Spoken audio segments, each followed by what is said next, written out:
فرما رہے ہیں حمد و ثنا اللہ ہی کے لیے ہے، معاف کرنے والا ہے اور مہربانی کرنے والا ہے، فضل و کرم فرمانے والا ہے، احسان کرنے والا ہے اور لوگوں پر مہربانیاں کرنے والا ہے۔ میں گواہی دیتا ہوں کہ اللہ کے سوا کوئی الہ نہیں ہے، وہ وحدہ لا شریک ہے۔ ایسی گواہی جو اللہ کا منکر ہو اس کی ذلت کا باعث بنے۔ میں یہ بھی گواہی دیتا ہوں کہ محمد صلی اللہ علیہ وسلم اللہ کے بندے اور رسول ہیں۔ اللہ تبارک و تعالیٰ کی جو برکتیں ہیں، یا اللہ کے رسول صلی اللہ علیہ وسلم کی دعوت نے لوگوں کے دلوں کو کھول دیا اور لوگوں کو بھلائیوں کے راستے پر لے آئے۔ آپ سب پر بہت رحمتیں اور سلامتیاں ہوں اور جو ہمیشہ نازل ہوتی رہیں۔ اللہ کے بندو، اللہ سے ڈرو اور ایسے لوگوں کا راستہ اختیار کرو جو نیکیوں پر آنے والے ہوں، ہمیشہ اس پر رہنے والے ہوں۔ اے لوگوں جو ایمان لائے ہو، اللہ کے راستے پر قائم رہو، اللہ سے ڈرو اور تم کو موت کا وقت اسی حال میں آئے کہ تم مسلمان ہو۔ اے اللہ کے بندو، کامیاب ہے وہ شخص جو عرفات کے میدان میں کھڑا ہوا، کامیاب ہے وہ شخص جو مزدلفہ کی طرف آ گیا اور وہاں رک گیا، جو بھی منا پہنچ گیا، جمرات میں کنکریاں ماری، وہ قابل مبارکباد ہے۔ جو ان مشاعر مقدسہ میں پہنچا وہ قابل مبارکباد ہے۔ جس نے شاعر ادا کیے وہ بھی قابل مبارکباد ہے۔ اللہ حجاج کا حج قبول فرمائے، ان کے حج کو حج مبرور بنائے، ان کی عبادت کو قبول فرمائے، ان کی قدر فرمائے، اللہ ان کے گناہوں کو بھی بخش دے۔ اے مسلمانوں، جس کو اس سال عرفات میں وقوف نصیب نہیں ہوا، اسے اللہ تبارک و تعالیٰ کے حدود کے سامنے رک جانا چاہیے، اور جو مزدلفہ میں مبیت نہیں کر سکا اس کو چاہیے کہ اللہ تبارک و تعالیٰ کی فرما برداری پر قائم رہے، اور اگر کوئی شخص منا میں موجود نہیں تھا تو وہ ہمیشہ اللہ تبارک و تعالیٰ کی فرما برداری پر قائم رہے۔ اے وہ لوگوں جو دنیا بھر کے مختلف علاقوں سے آئے ہو اور اللہ تبارک و تعالیٰ کے جو پکار ہے اس پر لبیک کہتے ہوئے آئے ہو، اللہ تبارک و تعالیٰ آپ کی جو عبادت ہے وہ قبول فرمائے۔ اب آپ تیاری کر رہے ہو واپسی کی، اپنے گھروں کی طرف واپس جانے کی، لیکن دیکھو وہاں جانے کے بعد برائیوں سے دور رہنا، جو قابل نفرت چیزیں ہیں ان سے بچ جانا، ایسے لوگوں میں شامل نہ ہونا جو بہت محنت کرنے کے بعد اپنی ہی محنت کو تباہ کر دیتے ہیں۔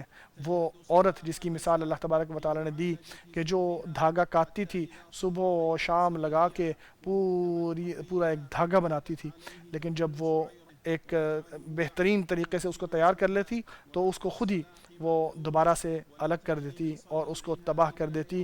اس کو اپنی ساری محنت کا تھکاوٹ کے سوا کچھ بھی فائدہ نہیں ہوتا تھا۔ آپ اس جیسے نہ بننا، اپنے کیے ہوئے کاموں کو تباہ نہ کرنا، جو نیکیاں آپ نے کی ہیں ان کو ختم نہ کرنا۔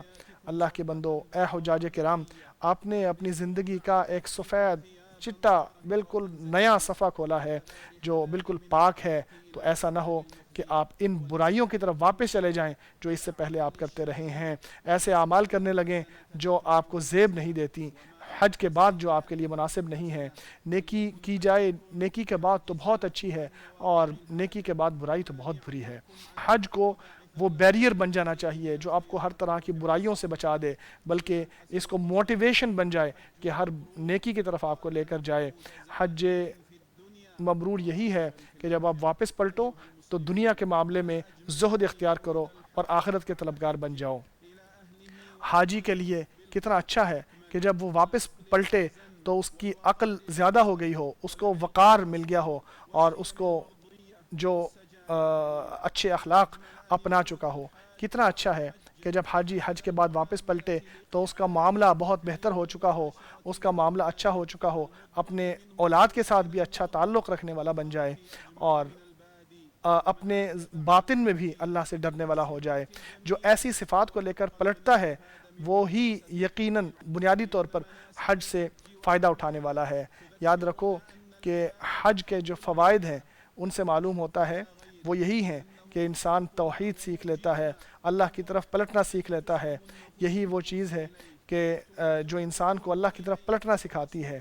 یہ حج انسان کو یہ سکھاتا ہے کہ اللہ سے ہر چیز مانگنا چاہیے، اللہ تبارک و تعالیٰ کی طرف رجوع کرنا چاہیے، ہر مصیبت کے وقت اللہ کی طرف رجوع کرنا چاہیے۔ تو بھلا ان ساری چیزوں کے بعد حاجی ان ساری چیزوں کو چھوڑ کے غیر اللہ کے لیے ذبح کیسے کر سکتا ہے؟ غیر اللہ کے سامنے جھک کیسے سکتا ہے؟ میت کے سامنے کیسے جھک سکتا ہے؟ میت سے دعا کیسے مانگ سکتا ہے؟ یا جنوں کے لیے کیسے ذبح کر سکتا ہے؟ شیطانوں کے لیے کیسے ذبح کر سکتا ہے؟ یا قبروں والوں کو اپنے اور اللہ کے درمیان واسطہ کیسے بنا سکتا ہے؟ کیسا حج ہوگا اس شخص کا جو اپنے حج سے پلٹنے کے بعد جادوگروں کے پاس جائے، نجومیوں کے پاس چلا جائے، شعبدہ بازوں کے پاس چلا جائے، جو دوسری چیزوں کے ساتھ اپنے دل کو جوڑے رکھے، یا نمازوں کو چھوڑتا رہے، یا زکوٰۃ کو روکتا رہے، یا رشوت کھاتا رہے، یا سود کھاتا رہے، یا مخدرات وغیرہ یا نشہ آور چیزوں کو لیتا رہے۔ کیسا حج ہو گیا ایسے شخص کا جو یہ سارے کام حج کے بعد دوبارہ سے شروع کر دے۔ اللہ کے بندو، ہمیں یاد رکھنا چاہیے کہ اللہ تبارک و تعالیٰ کی عبادت ہر وقت کرنی چاہیے اور ہر وقت برائیوں سے بچے رہنا چاہیے۔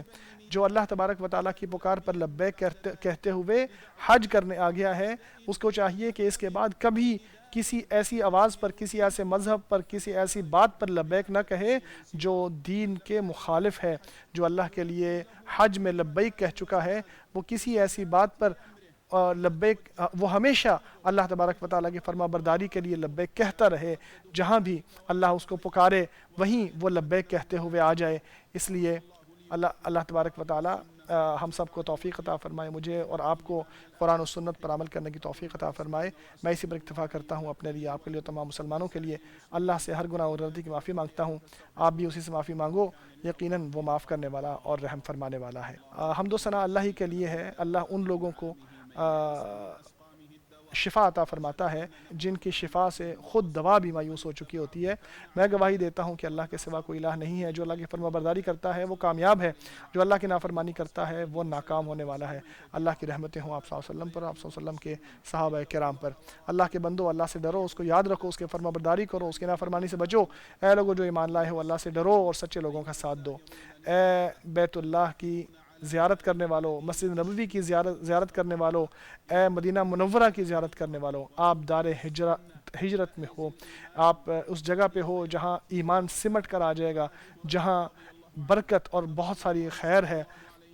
نبی اکرم صلی اللہ علیہ وسلم سے روایت ہے کہ آپ صلی اللہ علیہ وسلم نے فرمایا، اے اللہ، ابراہیم تیرا بندہ، تیرا خلیل، تیرا نبی، اور میں بھی تیرا بندہ اور تیرا نبی، اس نے مکہ کے لیے دعا کی تھی، اور میں مدینہ کے لیے ویسی ہی دعا کرتا ہوں جیسی انہوں نے مکہ کے لیے کی تھی، بلکہ اس سے زیادہ۔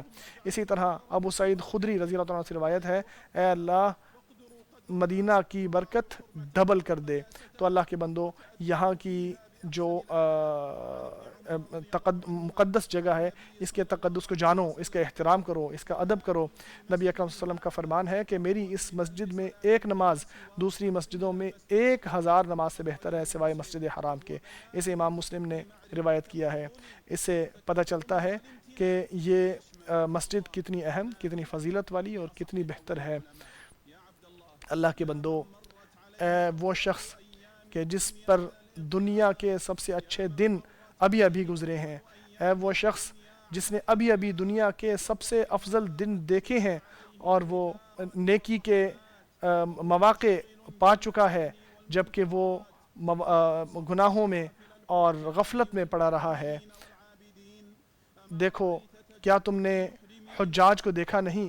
کیا تم نے دیکھا نہیں کس طرح وہ اللہ سے دعائیں کر رہے تھے، کس طرح وہ اللہ کے سامنے گریہ زاری کر رہے تھے، تلبیہ کیسے پڑھ رہے تھے، اللہ کے سامنے کیسے جھک رہے تھے؟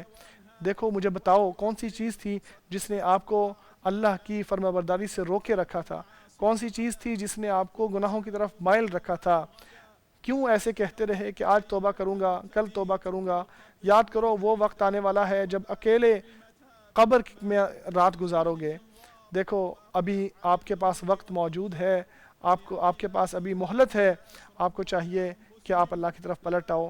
اللہ فرماتا ہے، اے میرے وہ بندو جو اپنے نفس پر ظلم کر چکے ہیں، اسراف کر چکے ہیں، اللہ کی رحمت سے مایوس نہ ہونا، اللہ کی رحمت سے مایوس نہ ہونا۔ اللہ سارے گناہوں کو بخش دیتا ہے، یقیناً وہ معاف کرنے والا اور رحم کرنے والا ہے۔ درود و سلام بھیجو احمد پر جو کہ سارے لوگوں کے سفارشی ہیں، جو آپ پر ایک مرتبہ درود بھیجتا ہے اللہ اس پر 10 رحمت نازل فرماتا ہے۔ اے اللہ ہمارے نبی اور سردار محمد صلی اللہ علیہ وسلم پر رحمت نازل فرما۔ اے اللہ خلفائے راشدین، بلند مرتبے والے ابو بکر، عمر، عثمان اور علی اور تمام صحابہ کرام سے، اہل بیت سے، سب سے راضی ہو جا، اپنا خاص فضل و کرم فرما کر ہم سب سے بھی راضی ہو جا۔ اے اللہ اسلام اور مسلمانوں کو عزت عطا فرما، شرک اور مشرکوں کو رسوا کر دے، دین کے دشمنوں کو تباہ کر دے، ہمارے دین کی، ہمارے ملک کی اور تمام مسلمان ممالک کی حفاظت فرما، تمام چال بازوں کی چالوں سے، اے اللہ حاقدوں کے حقد سے اور شر پسندوں کے شر سے، اے اللہ اس ملک کو امن والا بنا دے، اے اللہ اس ملک کو امن والا بنا دے، اے اللہ اس ملک کو امن والا بنا دے۔ اے اللہ ہمیں ہمارے حکمران کو ان کاموں کی توفیق عطا فرما جن سے تو خوش اور راضی ہوتا ہے۔ اے اللہ اسے اور اس کے ولی عہد کو اور تمام مسلمان حکمرانوں کو ان کاموں کی توفیق عطا فرما جن میں اسلام اور مسلمانوں کی فلاح و بہبود ہے۔ اے اللہ ہمارے بیماروں کو شفا عطا فرما، ہمارے بیماروں کو شفا عطا فرما، ہمارے فوت شدگان کی مغفرت فرما۔